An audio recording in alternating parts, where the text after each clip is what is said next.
নমস্কার বন্ধুরা, আপনারা দেখছেন মা কাকিমার রান্নাঘর। চলে এসেছি আমরা আজকে আরও একটি নতুন রেসিপি নিয়ে। আজকে আমরা বানাবো অরেঞ্জ কেক। এটি আপনারা ইভিনিং স্ন্যাক্সে বা বাচ্চাদের টিফিনে কিন্তু অনায়াসেই বানিয়ে ফেলতে পারেন। আসুন তাহলে দেখে নিই আমাদের কী কী লাগছে কেকটি বানাতে। প্রথমে আমাদের লাগবে এখানে পাউডার সুগার বা গুঁড়ো চিনি, আর লাগছে আমাদের ময়দা, টক দই, 2টো ডিম, একটা মাল্টা অরেঞ্জ, 1 কাপ সাদা তেল, ভ্যানিলা এসেন্স, বেকিং পাউডার ও বেকিং সোডা। আচ্ছা, আমরা এখানে কিন্তু সব কিছু কাপে মেজার করে করে নিয়েছি। আমরা এখানে ব্যবহার করেছি 2 কাপ ময়দা। 2 কাপ ময়দার সাথে কিন্তু আমরা এখানে 2 কাপই চিনি না, চিনির গুঁড়োটা ব্যবহার করব। আপনারা নর্মাল চিনিটা নেবেন না, ওটা নিলে মিষ্টিটা বেশি হয়ে যাবে। আমরা এখানে ব্যবহার করব 2 কাপ ময়দার সাথে 2 কাপ চিনি। আর এইটাতে আমরা টক দই ব্যবহার করছি, যার কারণে আমরা এখানে ডিম কিন্তু 2টো দিয়েছি। টক দইটা ব্যবহার না করলে আপনাদের এখানে 3টে ডিমের ব্যবহার করতে হবে। আর প্রথমে আমরা এখানে শুকনো ইনগ্রিডিয়েন্টসগুলোকে মিক্স করে নিচ্ছি। শুকনো ইনগ্রিডিয়েন্টস আপনারা দেখলেন, চিনির গুঁড়ো, ময়দা গুঁড়ো, বেকিং পাউডার, বেকিং সোডা, এগুলো সব আমরা ভালোভাবে যে মিশিয়ে নিয়েছি। তারপরে আমরা এখানে মাল্টা অরেঞ্জটাকে টুকরো টুকরো করে কেটে রেখেছি খোসা সমেত। খোসা কিন্তু ছাড়ানোর কোনো দরকার নেই, খোসা সমেতই কেটে রেখেছিলাম।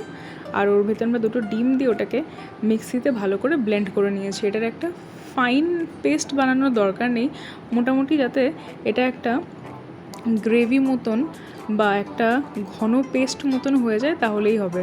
আর তারপর আমরা এখানে অ্যাড করে দিচ্ছি 1 কাপ দই, আর সাথে আমরা 1 কাপ তেলও এখানে দিয়ে দিচ্ছি। এবার এটাকে আমরা কিছু সময় ধরে একটা হুইস্কের সাহায্যে ভালোভাবে মিশিয়ে নেব। আর এখানে আমরা দিয়ে দিচ্ছি 1 চামচ মতন ভ্যানিলা এসেন্স। এই ভ্যানিলা এসেন্সটা কিন্তু কেকে খুবই দরকারি, ডিমের গন্ধটা যাতে না আসে, যার কারণে আমরা এখানে ভ্যানিলা এসেন্সের ব্যবহারটা করব। এবার এই সবগুলোকে আমরা কিন্তু খুব ভালোভাবে হুইস্কের সাহায্যে মিশিয়ে নিচ্ছি। এবার যেই মোল্ডের ভেতরে আমরা কেকটিকে বসাবো, সেই মোল্ডের সাইজে করে আমরা একটি পেপার কেটে রেখে দিয়েছিলাম। আপনারা এখানে যে কোনো সাদা কাগজ বা বাটার পেপার, দুটোর একটা ব্যবহার করতে পারেন।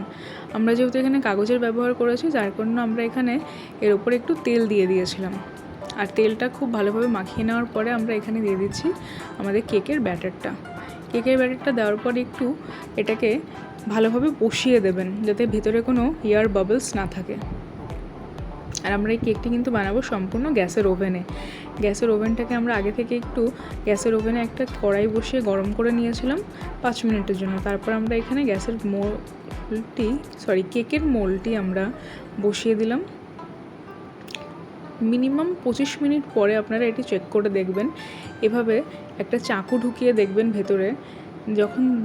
যখন আপনারা দেখবেন যে এটাতে আর কিছু চাকুর গায়ে লেগে আসছে না, কোনো কেকের ব্যাটার লেগে আসছে না, তখন আপনারা বুঝে নেবেন যে আপনাদের কেকটি কিন্তু সম্পূর্ণ রেডি খাওয়ার জন্য। তারপরে গ্যাসের ওভেনটি বন্ধ করে কেকটি একটু ঠান্ডা হলে কেকটিকে ডিমোল্ড করে নেবেন। নেওয়ার পরে আপনারা এবার এনজয় করুন অরেঞ্জ কেক। এই যে আপনারা এখানে দেখতেই পাচ্ছেন, আমাদের কেকটি কিন্তু ভীষণই সফট হয়েছিল খেতে। এইভাবে ভীষণ সহজ পদ্ধতিতে কিন্তু আপনারা বাড়িতে একটি অরেঞ্জ কেক বানিয়ে নিতেই পারেন।